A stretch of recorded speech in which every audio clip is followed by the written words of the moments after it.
Bonjour, je m'adresse à vous après que le président de la République se soit exprimé à Nouméa en Nouvelle-Calédonie. J'ai, comme beaucoup d'autres, été consterné par son silence, puis par les mots qu'il a utilisés pour qualifier la situation qui résulte de l'état de sédition dans lequel s'est placée une partie de la police nationale. C'est à ce sujet que je veux m'exprimer pour vous demander, à vous qui m'écoutez à cet instant, avant tout, de ne pas sous-estimer la gravité de la situation.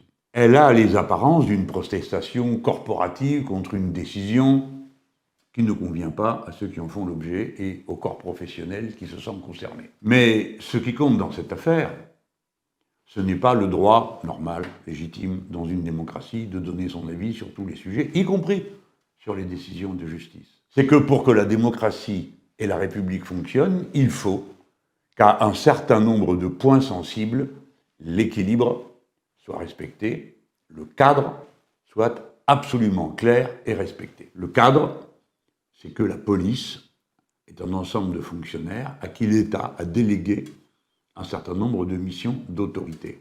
Rien de plus.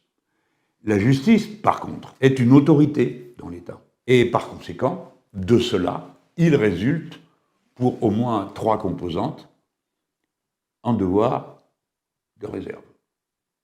Première composante, la police elle-même.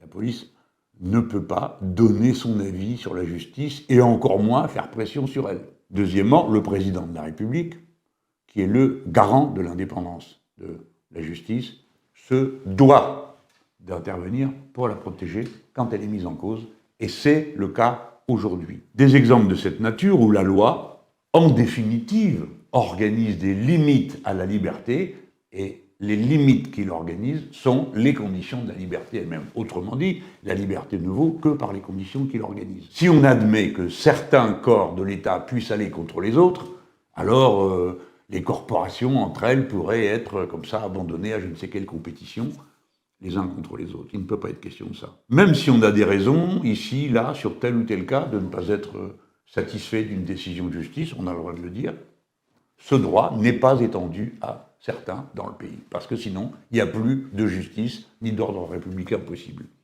Et c'est ça qui est en train d'être violé. Et ça l'est non seulement par les paroles, très dures, que l'on a entendues de la part de policiers contre la justice, mais ça l'est également par le moyen d'action choisi. Il doit être clair que la situation est grave, que si rien n'est fait, ce sera pire la prochaine fois. C'est pourquoi nous demandons des sanctions. Si les sanctions ne sont pas prises par le chef de l'État ou par le ministre ou par la première ministre, alors la justice elle-même peut se saisir de la situation. Et nous verrons alors si en effet elle peut prendre des décisions sans être aussitôt menacée et intimidée. Et si elle ne les prend pas, on devra alors s'en inquiéter. Car nous recevrons de cette manière un signal. C'est une situation grave. Nous ne voulons pas qu'elle soit encore plus grave demain. Il faut que la raison revienne. Et pour cela, que les décisions soient prises qui impliquent les causes et non les effets. Si l'on ne veut pas que ces effets se reproduisent et s'aggravent. Les sanctions que nous demandons sont la garantie de l'équilibre du fonctionnement de la République et donc de la défense de notre liberté.